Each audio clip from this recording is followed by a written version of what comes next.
Upanishad. So, okay, recording progress. That means we should pray to Srila Prabhupada. Nama Om Vishnu Padaya Krishna Vastai Bhutale Shrimati Bhakti Vedanta Swamiti Namane Namaste Sarasati Devi Gauravani Pachaline Nivasisha Sunyavadi Pashtatadasthanine Jai Sri Krishna Chaitanya Prabhu Nityananda Shri Advaita Gadadhar Shiva Sadi Gaura Bhaktavinda Hare Krishna Krishna Krishna Hare Hare Hare Ram Ram Hare. I hope the volume's okay. It's not too loud or no, it's good. It's brilliant. okay. It's not distorted. Just all right. So let's we're starting here where it's highlighted in yellow. Now, just on yesterday we were speaking about how Prabhupada always speaks based on the authority of scripture, and that once you have some type of knowledge of, or you've read Srila Prabhupada's books, then sometimes you can identify verses that he is paraphrasing. So beginning here, this is paraphrased from one verse. So I'll ask, so anyone can name this verse, like this part here, just before we begin, get off to a good start. I'll ask you a question.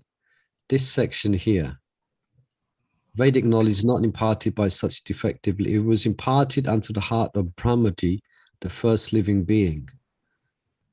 I'm going to test your reading of Prabhupada's books. It's this actual part is more or less word to word from a well-known, very important verse from the Srimad Bhagavatam. Parampara. No, Parampara, I think you're referring, that's a verse from the Bhagavad Gita. Yeah. Parampara Praptam. That's the 4th chapter. Transcendental knowledge. Is it Brahma Samhita? No. It's not Brahma Samhita. It's actually from Srimad Bhagavatam. So you got a choice now between 18,000 verses. Yes. Srimad Bhagavatam. I tell you, it's from the 1st canto. Well, we've read it a few times, but we haven't come across that. Maybe it must be in yours. It's in every edition of Bhagavatam. It's the 1st canto of Srimad Bhagavatam. I'll give you another clue. Okay. It's the 1st canto and it's the 1st chapter. Is it the 3rd verse? No, it's the 1st verse. First verse. First verse, yeah. Tena Brahma Hridaye Muyanti Yatsurya. Yes, yes. Yeah. So Prabhupada is directly, more or less word to word, this Vedic knowledge was imparted under the heart of Brahmaji, the original living being. But here he says it was imparted under the heart of Brahma, the first created living being. So he's quoting directly from the 1st verse of Srimad Bhagavatam. All right. So let's let Mother Lavanga Latika, she has a hand up there. You can begin reading. Okay. Vedic knowledge is not imparted by such defective living entities. It was imparted under the heart of Brahma, the first created living being, and Brahma in his turn disseminated this knowledge to his sons and disciples as he originally received it from the Lord. The Lord is Purnam, all perfect, and there is no possibility of his becoming subjected to the laws of material nature. One should therefore be intelligent enough to know that the Lord is the only proprietor of everything in the universe, and that he is, next page, the original creator, the creator of Brahma. In the 11th chapter, the Lord is addressed as Maha, because Brahma is addressed as Pitamaha, the grandfather, and he is the creator of the grandfather. So no one should claim to be the proprietor of anything. One should accept only things set aside for him by the Lord as his quota for his maintenance. There are many... Sorry, Lavang, can I quickly ask a question? Molly Prabhu, is he there? I'm muted to stop you hearing my sneezing. I'm so sorry. Yes. I thought about this yesterday, but I figured it out, but I want to see what you're going to tell me. Oh, what others as well can also answer. Oh, go on. Okay, Brahma is born from Vishnu lotus, right? So Yeah. here we just read, it's complete. He's complete. Krishna is complete, right? So then how Brahma is in the material world as his planet is topmost planet in the material world. Does that make sense? So yeah, you're questioning this concept that everything is complete, and Yes. so therefore Brahma, you're saying he's in the material world Yes. rather than the spiritual world. Yeah. His planet is in the material world, and he Planet. is. Yeah. So how does that come under the context of being complete? Complete. Yes. That's the question. Yes. Well, this completeness it's in regards to the resources and the natural maintenance of the material universes. It's complete in of itself. Say, for instance, if this earth is managed by pious people or by Raja Rishis, saintly kings, then there will be no starvation, there'll be no poverty, there'll be no disease. It's perfectly created to sustain all living entities with everything they need. And the Bhagavad Gita is a verse like that. And Krishna sent sacrifices for Vishnu, so that by performing these sacrifices, everyone can be completely satisfied, and at the end, they can go back to the spiritual world. So everything is complete. So, but it's due to mismanagement that there seems to be incompleteness. As Papa was saying in the previous paragraphs, that because society in general is not pious, and it's not on a path of piety, or it's not aimed at devotion or pleasing Vishnu. So this complete place seems to be incomplete, but that's because people are not surrendered to the complete. That's Papa was saying. Yes. But so that's the context as far as I understand this. For instance, I'm just reading the 7th canto of the Srimad Bhagavatam, and hearing about the demon Hiranyakasipu. So he's definitely not complete. And he's given a lot of he's not very he's not nicely, or he's not treating his son very nicely. So you could say, all right, so that's not complete. Well, that because he's going against the complete arrangement of the Lord.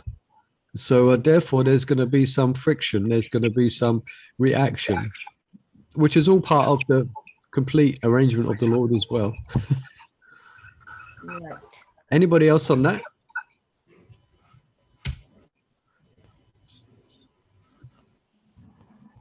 Did that help? Did I answer the question, or did I understand the question? I wanted to hear it from another angle, because I was more thinking about Krishna, the three potencies, marginal and external, and that. I was thinking that maybe Brahma came from that external energy. I don't know. I was thinking that way. Oh yeah, well, Brahma's a jiva. Yeah. Well, he's a jiva, so he himself, like us, the soul, is part of the internal energy, but the body that we inhabit is part of Prakriti, or the material energy. Yeah, energy, yes. And we are marginal. So we are marginal, Tatashta Shakti. But yeah. Yes, that's where I was going from. I was thinking that way. All right, so I just gave it another angle. Like if you think about I wanted another angle to it. Yeah, I wanted. Yeah. Everything is here on this earth for everyone's prosperity and well-being. I think it's Nelson or Gandhi said, "There's enough for everyone's need, but not enough for everyone's greed." Mm-hmm. So therefore, there's people starving. There's now we're going through the crisis, the ecological crisis as far as the weather, with places becoming global warming. It's all because of mismanagement, and because the world is managed by impious people who don't know how to live according to the laws of Krishna, the laws of God. Okay? Yes, thank you. Yeah. Sorry, disturbing everybody. Sorry. No, it's not a disturbance. It's a nice question.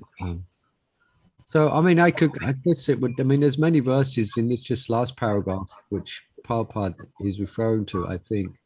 Can anyone say, uh,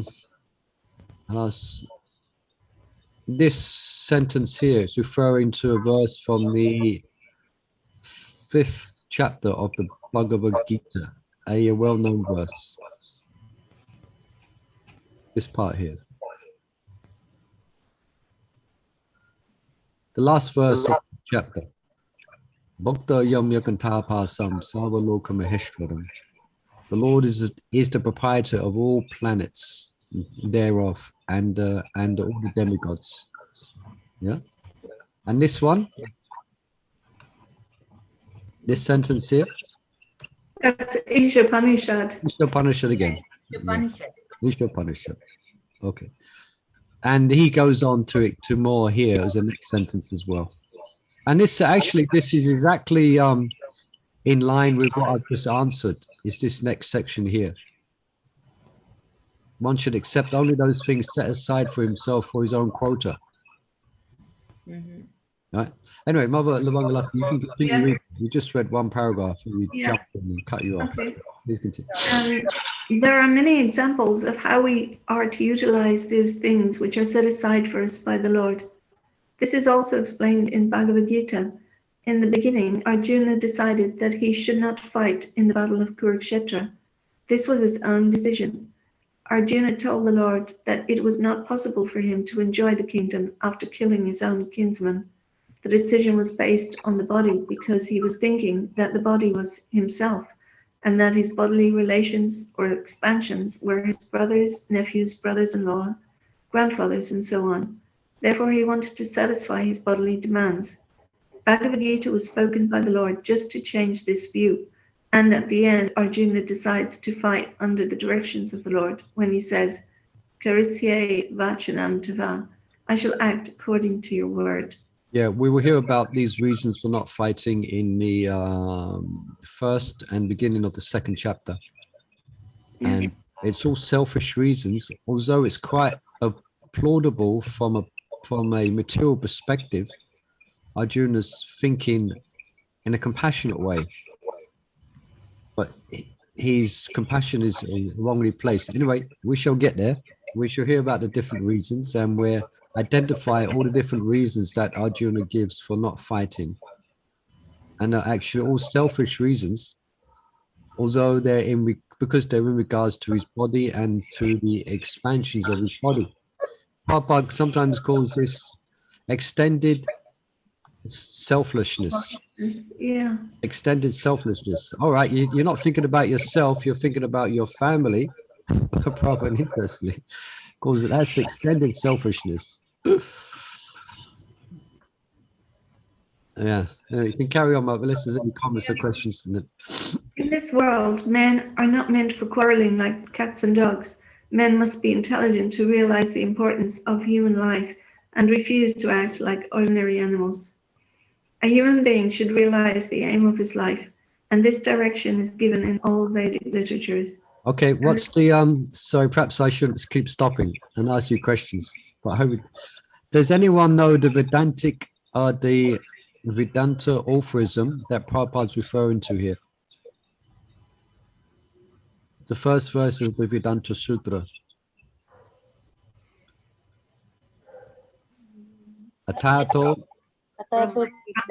Brahma Jignasa. Yeah. So Prabhupada's referring to the first verse or the second of the Vedanta-sutra here. This is now's the time to inquire. Now you have the human form of life. Yeah. Vedic literature is meant for human beings, not for animals. Animals can kill other living animals, and there is no question of sin on their part. But if a man kills an animal for the satisfaction of his uncontrolled taste, he must be responsible for breaking the laws of nature. In the Bhagavad Gita, it is clearly explained that there are three kinds of activities according to the different modes of nature: the activities of goodness, of passion, and of ignorance. Similarly, there are three kinds of eatables also: eatables in goodness, passion, and ignorance. All of this is clearly described, And if we properly utilize the instructions of Bhagavad Gita, then our whole life will become purified, and ultimately we will be able to reach the destination which is beyond this material sky. Yad-gatfana nivartante tad-dhamma paramamama. So Prabhupada here is referring to chapters 13 and 14. Oh no, yeah, 13 and 14, three modes of material nature and divisions of faith. So we're here about that when we get to chapter 14. Yeah, you can continue. Let's read one more paragraph, then we'll call on someone else to read. Okay. That destination is called the sanatana sky, the eternal spiritual sky. In this material world, we find that everything is temporary. It comes into being, stays for some time, produces some byproducts, dwindles, and then vanishes. That is the law of the material world. Whether we use us as an example, this body, or a piece of fruit or anything. But beyond this temporary world, there is another world of which we have information. That world consists of another nature, which is sanatana, eternal. The jiva is also described as sanatana, eternal, and the Lord is also described as sanatana in the 11th chapter. We have an intimate relationship with the Lord, and because we are all qualitatively one, the sanatana-dharma or sky, the sanatana supreme personality Godhead, and the sanatana living entities, the whole purpose of Bhagavad Gita is to revive our sanatana occupation, or sanatana-dharma, which is the eternal occupation of the living entity. We are temporarily engaged in different activities, but all of these activities can be purified when we give up. Next page, yeah.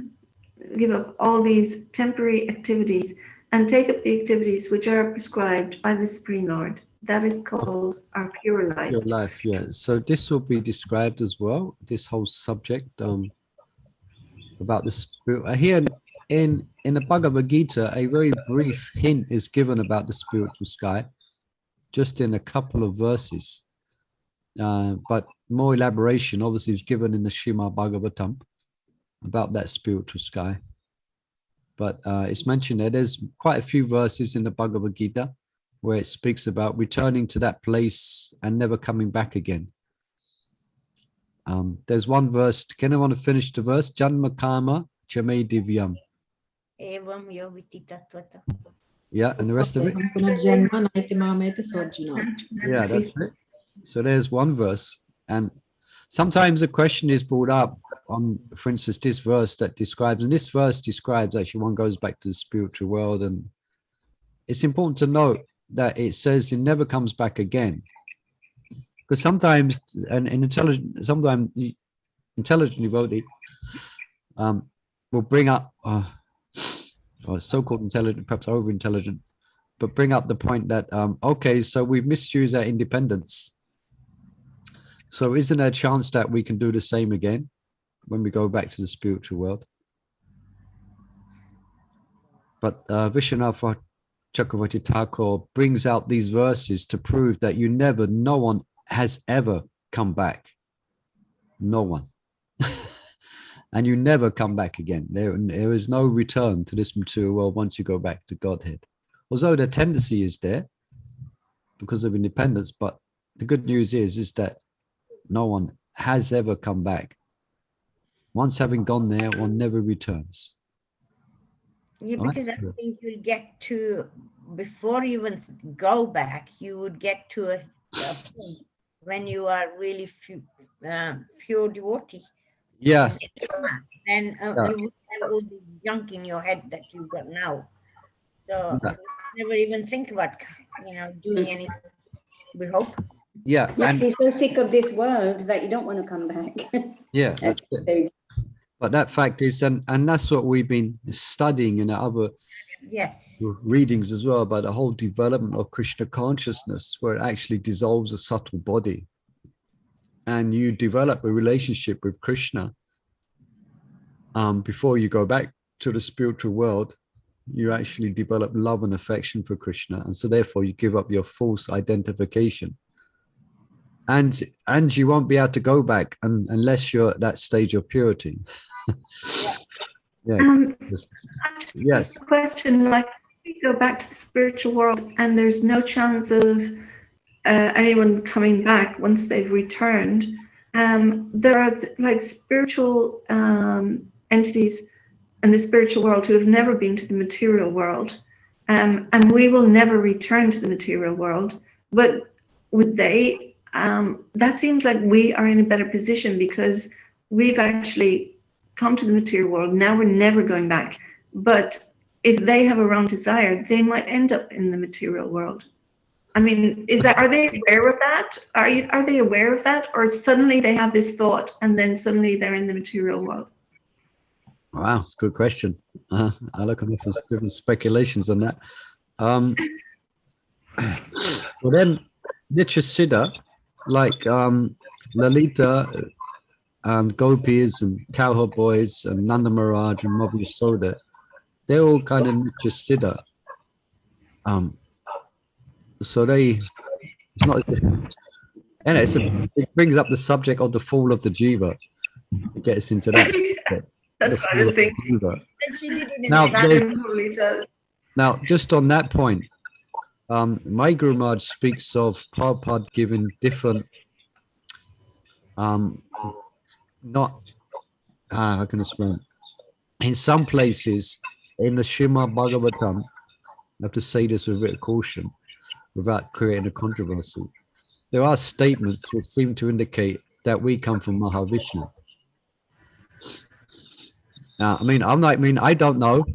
I'm just saying what's there. There is some verses. So there's verses to support both, But the point is, say like Madhya Yasoda, for instance, she is so, her mind, or her spiritualized mind and her consciousness and her heart is so absorbed in Krishna that no other thought enters her mind, even materially speaking, isn't it? When you see I think because you're mothers, and most of your mothers, and so when you have your first child or your child, then you're completely absorbed in thoughts of your child, isn't it? Mm-hmm. Completely absorbed. Like the other day at Bhakti-Mana, I was seeing one Mataji who's done last time we taught the Pujari course at the manor, she was assisting. And if we taught at the manor, she was going to perhaps assist again. And I happened to see her. I've never seen such a happy, well, I've seen happy people before, but she was so happy and over the moon. Why? She had a young child in her arms. she was so like, you can say, there's nothing else on her mind and in her heart other than a child. So what to speak of Madhya Yasoda? So it's not as if, so the Nityasiddhas, they're not struggling with duality. Everything's absolute there, so they don't struggle with duality. But also it's said in regards to Jai and Vijay, who they were at the reception of the spiritual world. They were the doorways of Vaikuntha. But sometimes the eternal associates, the Nityasiddhas, come down by Krishna's arrangement, like Jai and Vijay came down to engage in what's the word? Wrestling or fighting Krishna, the Vira Rasa. Krishna wanted to experience that. And also, you heard these descriptions of Prabhupada. I think Brahmananda speaks how Prabhupada revealed that he didn't want to come to the material world. Yes. But the Lord persuaded him, you don't worry, you just go and write your books and I take care of everything. Yeah. So we can make of that what we want, but it seems to indicate that Prabhupada's Nityasiddha and he's coming here on a mission. So sometimes that's there. There comes the mission. Now, as far as the subject of the jivas coming to the material from the spiritual world, let's just leave that let's leave that on the burner. It's quite a subject to understand, and we don't have the adhikar to really enter into it. I don't know if I'm answering your question, Mavalabanga Latiko. I'm just basically, I don't think I need to worry about it. It just kind of popped into my head, but it's not a burning question that I have. And I'm sure, if you're in the spiritual world, you will never feel like going to the material world, but somehow we are here. Yeah, because there will be no false ego, there will be no material body. So your whole existence is made of rasa. Your whole self is absorbed in the waves of rasa with your relationship with Krishna. It's like that question, like, you know, okay, we're here, but the most important thing to do is to get back to the spiritual world, not wonder how we got here. Yeah, that's the good line to follow. It's like if your Yeah. flat's on fire, if your house is on fire, you're not going to, okay, so wonder how this fire started. Did it start from the fridge? Did it start from the microwave? No. Get the hell out of there. Yeah, so that's our concern. How to get out of this goddamn place, godforsaken place. Would I you? would say Jay and Vijay came from Vaikunta, but I think Yeah. from Loka Vrindavan, I don't think anybody would want to. Oh, they do. They come with Krishna. Krishna comes. Oh, that's his pastimes. Yes. Yeah, they come.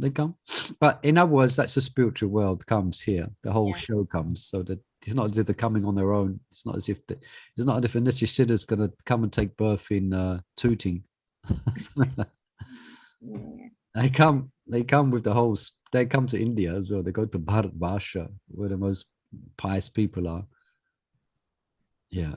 Yeah. Prabhu, I've got a question. When if Yes, we please. come from Mahavishnu, Yeah, I don't know. I just yes, often that there's some verses that describe reread that. that as well. But does that mean when annihilation happens, we all enter into Mahavishnu, and then when creation comes, we come out? Yeah, well, that's a fact actually. Once we're here in the material world, then we've been here since time immemorial, which means if you think of a number, then it's more than that. Mm. You cannot actually say a number of the amount of creation, say that we've been here. Yes. So that's what happens at the end of the total annihilation, or the partial and the total, that one enters into the body of the Lord and stays for some time, and then when he breathes out again, then the creation, then we again injected into the material world, and according to our previous karma, the Lord within the heart reminds us of our path of karma, and we again injected back into activity. So there's a state of some type of slumber when we enter, and according to Bhagavad Gita, we enter into the Lord's body when he breathes in, or when he's, and then when he breathes out, we're again get let loose. Yes. So that's happened many times to the jiva. And now that we have got Prabhupada teaching us about Madhurya Bhav and Golok Vrindavan, Yeah. so maybe things will be different. Maybe, we hope they will be. Yeah, that's the idea. If we develop pretty affection, if our heart is attracted to Vrindavan, to Krishna, the spiritual world, then that's where we go. And that's described in Bhagavad Gita as well. Yes. Yam yam vapi smarin bhavam. Thank you, Prabhupada. Yeah, okay. And that's the goal. All right. Let's have Mother Vishani, perhaps you can read. We're here. Here. Yeah, got it. The Supreme Lord and his transcendental abode are both Sanatan, as are the living entities, and the combined association of the Supreme Lord and the living entities in the Sanatan abode is the perfection of human life. The Lord is very kind to the living entities because they are his sons. Lord Krishna declares in Bhagavad Gita, Sarva Yonishu Aham Beja, Brother Pita, I am the father of all. Of course, there are all types of living entities according to their various karmas, but here the Lord claims that he is the father of all of them.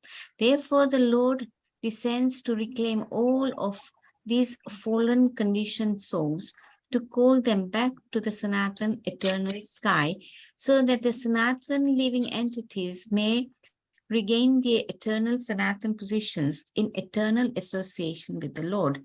The Lord comes himself in different incarnations, or he sends his confidential servants as sons of his associates or acharyas to reclaim the conditioned souls. Nice, and that's exactly what we just Yes. explained, isn't it? Yeah. Prabhupada's confirming all of that.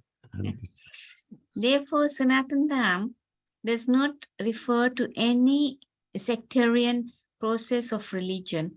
It is the eternal function of the eternal living entities in relationship with the eternal Supreme Lord. Sanatana-dharma refers, as stated previously, to the eternal occupation of the living entity. Sripad Ramanujarya has explained the word Sanatan as that which has neither beginning nor end.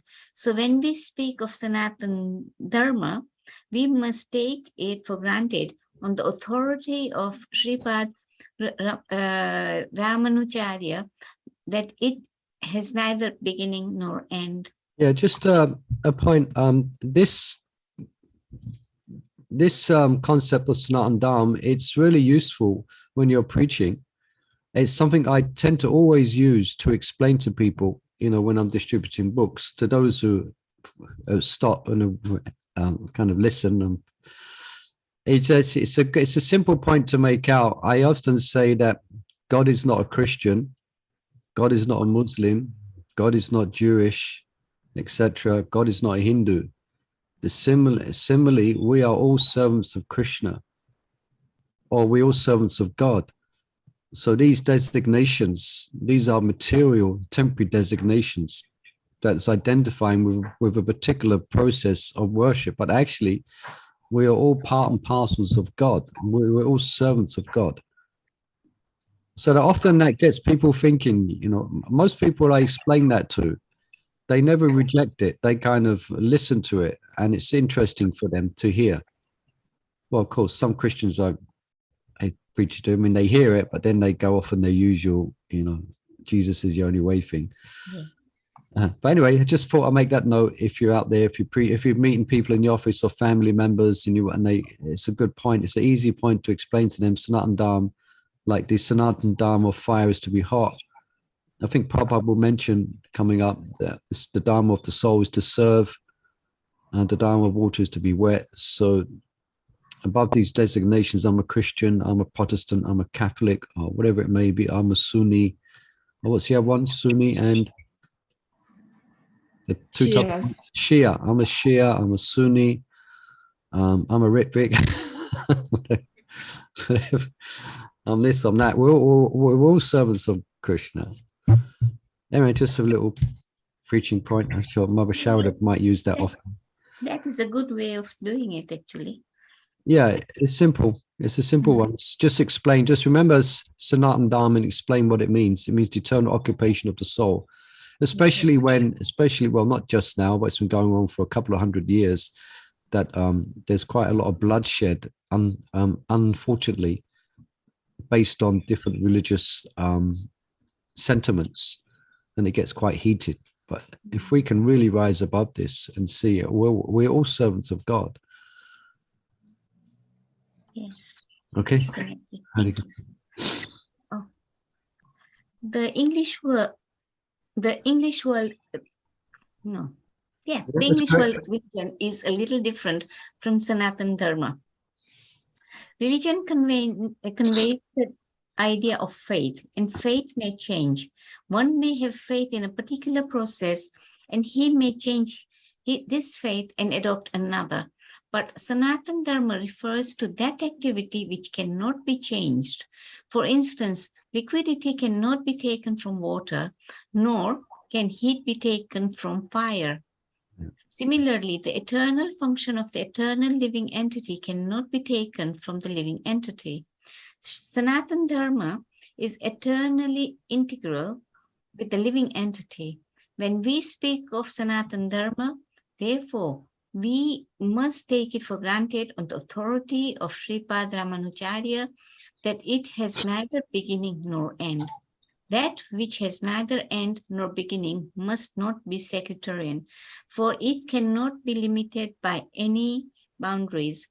Those belonging to some sectarian faith will wrongly consider that sanatana-dharma is also sectarian. But if we go deeply into the matter and consider it in the light of modern science, it is possible for us to see that sanatana-dharma is the business of all the people of the world, nay, of all the living entities of the universe. Yeah, so perhaps I should have kept quiet because Papa just mentioned exactly what I just said. Yeah, it comes up here. But sometimes it's misunderstood. I mean, we definitely look sectarian. I mean, the way we dress and the markings on our forehead and the rituals that we do, and we're doing something very specific. So it looks like we're sectarian. It looks like, but actually, Prabhupada says, actually, no, if you go deeper into the matter, it's actually scientific. What we're actually, what we're teaching. It's the science of the soul. Yes. So it can be misunderstood for, of course, because we got a certain dress, we got a certain rituals, we have a certain books, you know, we have our own holy places, we have our own books, we have our own kind of philosophy, we have our own philosophy. So from the external point of view, it may seem like we're just another tribe. We're just another tribe of religionists, you know. Yeah. But we're not. Why is it called scientific? Why is it called science? Well, that's Prabhupada's genius of presenting Krishna consciousness. Especially, you can read this in the Easy Journey to Other Planets. The way he presents the tattva of the soul is very much in the language of modern science. Because when Prabhupada wrote that in the 50s, there was an evolution in science, and science was becoming very prominent as being the way to understand the world and the way to understand reality. So Prabhupada explained bhakti or religion, you could say devotion, in terms of science. So it's a science. The process is a science. The fact that the soul is part and parcel of God, and then the abhideya and puyo and sambandha and abhideya, the whole science, the whole practice itself, you know, it's like it's an experiment. Okay, the goal is prema. And then here's the activities that you should do. Here's the activities that you shouldn't do. Here's the activities that you should do. This is the frame of mind you should be in. And then you will get the result. Just like if you go into a laboratory, you know, like when we do, you know, chemistry, we used to have a chemistry class and the teacher would tell us to add this to that, add 2 drops to this and add 2 drops to that. And then you're going to get a certain result. You know, just thinking so mundane things now. I can remember. It's good actually, because that means that we have that solution is there, or the progress we make, and there is a procedure for that. Yes, so that's why the word science can be used. I've met some persons who have had issues with the title of the science of self-realization. Yes. For them, science and religion don't go together. Yes. Because like most people, science is one thing and religion is something else. But Prabhupada, in his genius and brilliance, has brought it together, the science of loving God. Okay. Yeah. Yeah, I was asked the same question about the science of, I didn't have a clue. I said there is no experiment, but we just look for the goal. Hare Krishna Prabhu. Yeah, Mother shout it, yeah. We say science kind of things, because science proves the things by doing the experiment. And we say our experiment is our scriptural books, which is given by the Lord himself. And this Bhagavad Gita is directly spoken by the Lord. And that's why we say as it is, we haven't changed anything. So this is a scientific knowledge. And secondly, many scientists have agreed there is something spiritual within us. Although openly they don't say it, because then they can't get the money to do the research and other things. Yeah, that's a whole, But they have agreed there is something which we cannot understand.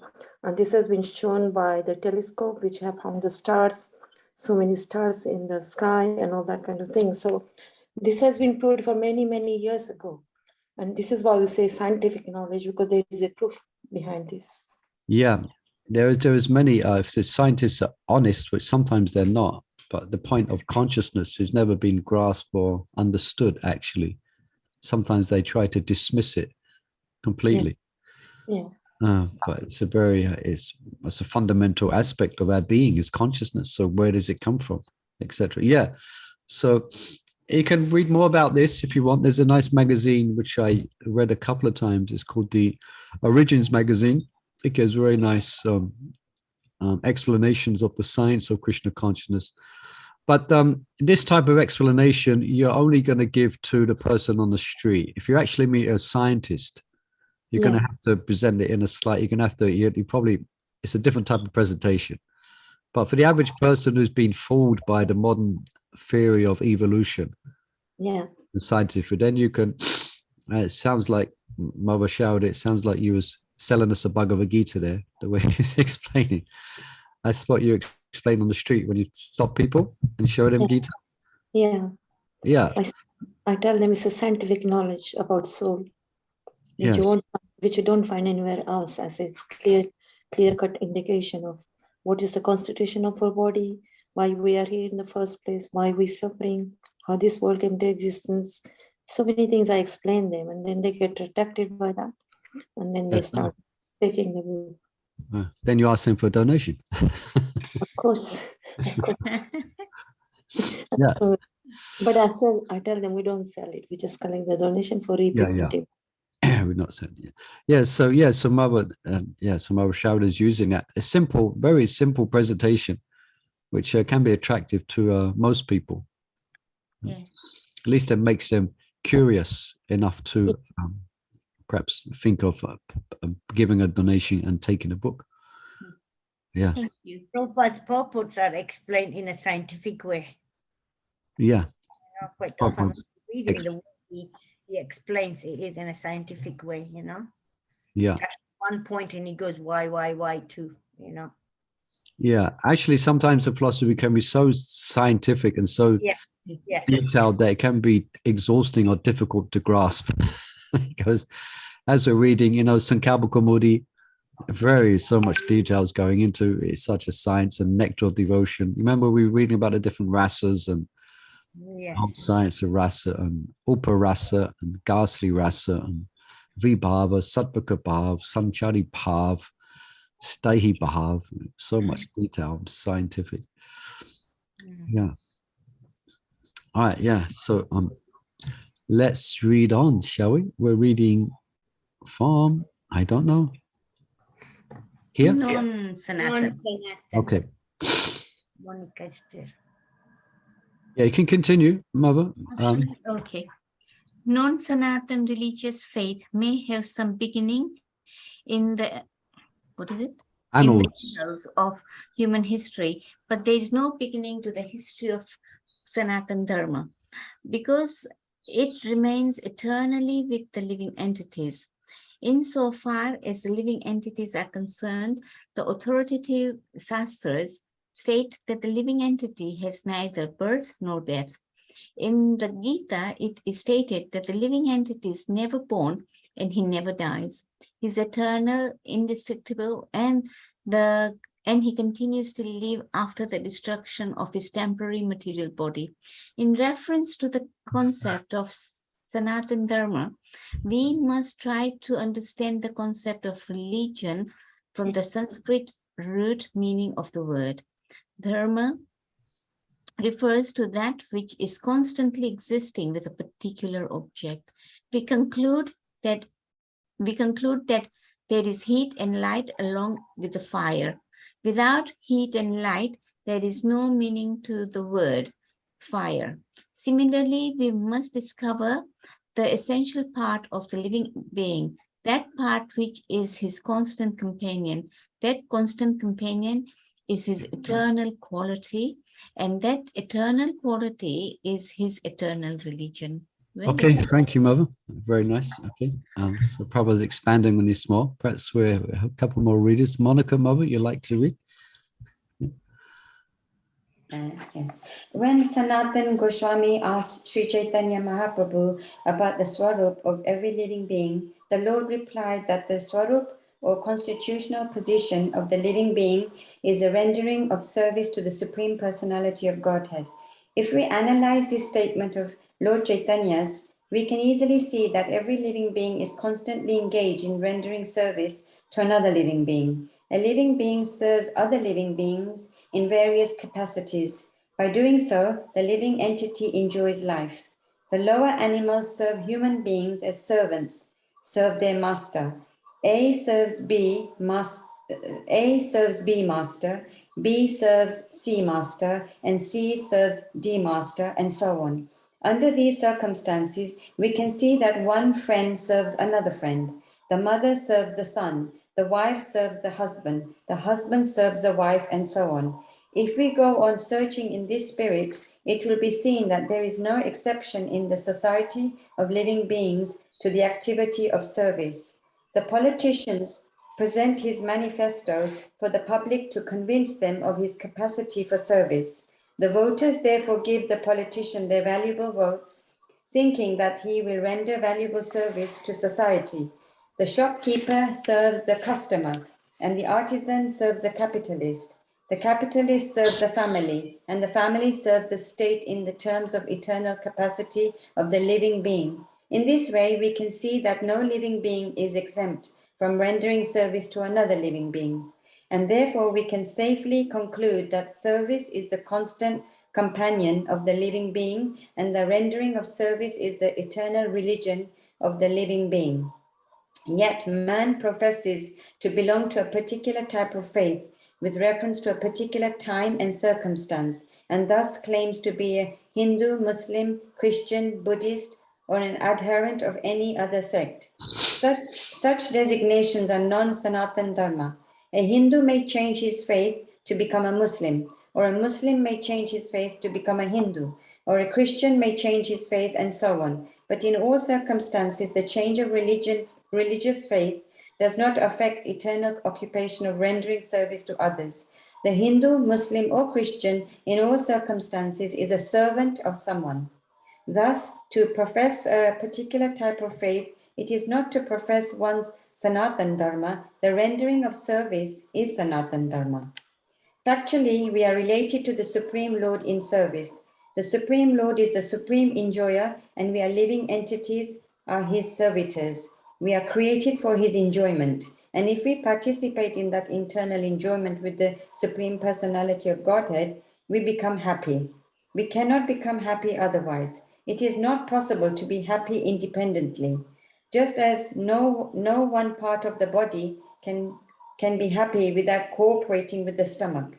It is not possible for the living entity to be happy without rendering transcendental loving service unto the Supreme Lord. In the Bhagavad Gita. Is there any reflections on this? Prabhupada's expanding it a bit more on the same topic we've been speaking about. But that's sometimes what I often explain as well. If there's a Muslim, if I'm speaking to a Muslim, then I say, just to kind of get him, kind of spark his interest, I say sometimes a Muslim can become a Christian, and I look at him to see his reaction. Because you know they're definitely not into that. Apparently, if you stop becoming a Muslim, then you can be killed, I think. And we see people change their faith. But anyway, let's get to this point that we're all, the point Prabhupada makes, which we haven't brought up as yet, Prabhupada's making, that we all have this tendency to serve. So this is coming from our original relationship with Krishna. It's one of rendering loving service. So that is never taken away. That spirit is never taken away. Just it will manifest here in serving, called serving mammon, or serving the family, serving society. Like at the moment, there's lots of Ukrainian men are patriotically serving Ukraine, and in Russia, I don't know if they're so enthusiastic. There's serving, service is going on. But we need to, they rigid, because that's coming from us being eternal servants of Krishna. No? Okay, perhaps you can read more. Yeah, in the Bhagavad Gita, worship of different demigods or rendering service to them is not approved. It is stated in the 7th chapter, 20th verse, Kamistester hita jnana prapyanti niya devataha tam niyamam asatya prakti niyata sevaya. Those whose intelligence has been stolen by material desires surrender unto demigods, and follow the particular rules and regulations of worship according to their own nature. Here it is plainly said that those who are directed by lust worship the demigods and not the Supreme Lord Krishna. When we mention the name Krishna, we do not refer to any sectarian name. Krishna means the highest pleasure, and it is confirmed that the Supreme Lord is the reservoir of storehouse of all pleasure. We are all hankering after pleasure. Ananda-mayo, bhyasat. Vedanta-sutra. The living entities like the Lord are full of consciousness, and they are after happiness. The Lord is perpetually happy, and if the living entities associate with the Lord, cooperate with him and take part in his association, then they also become happy. The Lord descends to this mortal world to show his pastime in Vrindavan, which are full of happiness. When Lord Sri Krishna was in Vrindavan, his activities with his cowherd boys, with his damsel friends, with the inhabitants of Vrindavan, and with the cows were full of happiness. The total population of Vrindavan knew nothing but Krishna. But Lord Krishna even discouraged his father Nanda Maharaj from worshipping the demigod Indra, because he wanted to establish the fact that people need not to worship any demigod. They need only to worship the Supreme Lord, because their ultimate goal is to return to his abode. The abode of Lord Sri Krishna is described in the Bhagavad Gita, 15th chapter, 6th verse. Na tad bhyasat suryo na sansko na pavaka yad gatva na nirvantante tattama paramam mama. The supreme abode of mine is not illuminated by the sun or moon, nor by fire or electricity. Those who reach it never return to this material world. This verse gives a description of that internal sky. Of course, we have a material conception of the sky, and we think of it in relationship to the sun, moon, stars, and so on. But in this verse, the Lord states that in the eternal sky, there is no need for the sun, nor for the moon, nor electricity or fire of any kind, because the supreme sky is already illuminated by the Brahma Jyoti, the rays emanating from the Supreme Lord. We are trying with difficulty to reach other planets, but it is not difficult to understand the abode of Supreme Lord. This abode is referred to as Golok. In the Brahma Samhita, it is beautifully described as Golok eva nivasaste akhilam bhutaha. The Lord resides eternally in his abode Goloka, yet he can be approached from this world. And to this end, the Lord comes to manifest his real form, Sachit Ananda Vigraha. When he manifests his form, there is no need for our imagining what he looks like. To discourage such imaginative speculation, he descends and exhibits himself as he is, as Shamsundara. Unfortunately, the less intelligent deride him because he comes as one of us and plays with us as human being. But because of this, we should not consider the Lord one of us. It is by his omnipotency that he presents himself in his real form before us and displays his pastimes, which are replicas of those pastimes found in his abode. In the effulgent rays of the spiritual sky, there are innumerable planets floating in the Brahma Jyoti, emanates from the supreme abode, Krishna Loka, and the Ananda-maya, Jinmaya planets, which are not material, float in those rays. The Lord says, Natad Bhashayat Suryana Sanko na Pavaka. Sorry. Yat Gatva na Nirvantate Tattama Paramam Mama. One who can approach that spiritual sky is not required to descend again to the material sky. In the material sky, even if we approach the highest planet, Brahmalok, what to speak of the moon, we will find the same conditions of life, namely birth, death, disease, and old age. No planet in the material universe is free from these four principles of material existence. Okay, perhaps we'll pause there. Any questions or thoughts? Now, I thought I'd let the reading go on a bit because we was discussing a bit today, so I thought we'd perhaps cover a couple of pages extra. But yes.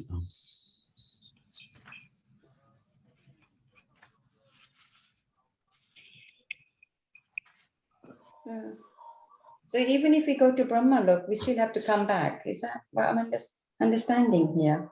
So I think in Brahmaloka, at the annihilation of the cosmic manifestation, then the devotees go back to Godhead. Yeah.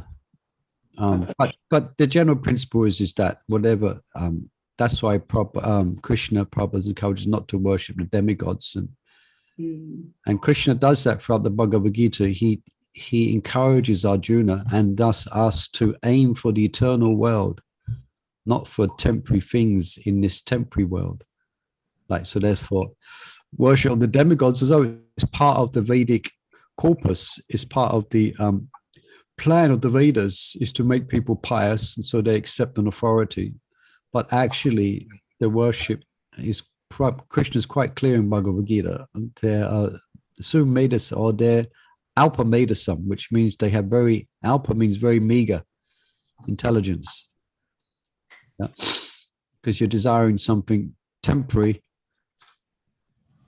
Of course, it's difficult because most people don't have a concept of eternity. Yeah. So therefore they desire just paltry things of this material world. But actually, we should have our eyes set on the sanatana-dharma, or the spiritual sky, and not get distracted. Yeah, but Prabhupada says that those who are interested in doing the demigod worship, we should not disturb them, because some point they will realize it, and then they will take to Krishna consciousness. Because a lot of people in India, they do worship the demigods and they follow the rituals and other things. And if we tell them just Krishna, they don't accept that, because their minds is set from the childhood, from the very beginning. Yeah, so that's a whole preaching tactic. It depends who you're speaking to, isn't it? So if someone's first coming to temple, you're not going to chastise them for worshipping Shiva. You're going to encourage them, come, give them prashadam, develop a relationship with them. I find the best thing to do is to let Prabhupada speak to them, is to let Prabhupada preach to them. If you're given a class, you can be more direct and explain the difference, or you can explain the results of worshiping the demigods as compared to worshiping the Lord, if you're given a formal presentation. But Sharada's right. If you're just meeting people in the temple, or you're chatting to some relatives like that, then you want to be careful how you apply this. You're less intelligent. You're Alpa. Krishna says you're less. Although Prabhupada was quite bold and quite strong in speaking, in preaching to people, but they would accept it because of Prabhupada's stature as being a sadhu and who he was. But we have to be, we have to be intelligent when we preach. But it's good if we can bring them to this point. We can bring them to the point of understanding this, that they should worship Krishna ultimately. So, yeah. We have got somebody, a congregation member, who was born as a Shaivite, and she just can't accept the fact that, and then now she's accepting more of Krishna, but in her mind, she still thinks about Shiva a lot. And I keep on saying, the faith you have got, carry on with a full faith, but turn your faith a little bit towards Krishna. But now she's trying hard, and now she's understanding more. But she still cries many a times. She sits there and she cries. She says, she feels that she is neglecting her service to Shiva. So you should, I guess it's nice. I can kind of a little bit understand how you're preaching to her very nicely, making her feel comfortable, and gradually she's coming around. But she should, I guess you might have explained to her that actually Shiva's more pleased with for worshipping his worshipful Lord, and she can offer, if she, I guess she might be offering a food at home. She can offer her prasad to Shiva. She'd be very happy. Now she does, because now she has got Radha Krishna, so she offers it, and I said that he's pleased now, Yeah, she should have a picture. He's she does. You to come to Radha Krishna. This is how I keep on saying to her. Yeah. So tell her not to throw her pictures of Shiva away. That would be disrespectful. No, she doesn't. Just to understand his relationship with the Lord. Yeah, that's the idea. Just make friends with them and companionship, and then gradually. Yes, yes. All right. Sripad Prabhu does the Mahashivratri and he put the Lord Shiva, Yeah, Lord, yeah, in the really reception. goes for it. Yeah, he really goes for it. Also, So, who's it? Yeah, Lord Shiva's Yata Vaishnavi, Yata Shambhu. So we should always respect demigods. We should never disrespect them. We should no. have great respect for them. Your Guru Maharaj has a small temple outside, isn't it, of Lord Shiva? Yeah, he has that. On the farm. Yeah. Yeah, but we should worship him in the faith, like he's a great Vaishnava, and we offer him respect and beg him for his mercy to become a Pray to Vaishnava. him. He's the presiding deity of the false ego, so we definitely need all the help he can give in that regard. Yeah, but we worship him. Yeah. Also, I was thinking that even if your Guru Maharaj has got that temple, it's also like protecting, it's a protection, like in Vrindavan, you have Shiva temples on 4 sides. Yeah, Yeah. that's the idea in Dham. Yeah. Yeah. He's a protector, along with Sudarshan, they're protectors of the Dham. Yes. So it's a different mode of having the temple, Yeah. All right. Let's pause there for today. And we left off here, wasn't it? We didn't. This is where we are. Beginning. Yeah. Okay. So wonderful. Nice. Isn't it very exciting to read this again? This introduction of Bhagavad Gita. So many points, so many philosophical philosophy. It's wonderful. So next week we'll continue. Thank you. Well, and thank you. Even then, you decided to take us in the class. Thank you so much. Really appreciate Okay, it. it's a little bit easier. I mean, if the class was in a temple, then I would have come. But I could just sit here and I can just, it's a lot easier online when you're a bit sick. Yeah, but at least you did it, Yeah, it lifted me up. I've been walling around in my sickness all day, and it's good to actually do some preaching and speak about Krishna. Okay, so wish everyone the best. Today is Wednesday. Tomorrow is Brihat Bhagavatamrita, I think. Okay, Hare Krishna, Srila Prabhupada ki jai. Bhagavad Gita ki jai. Thank you, Prabhu. Hare Krishna.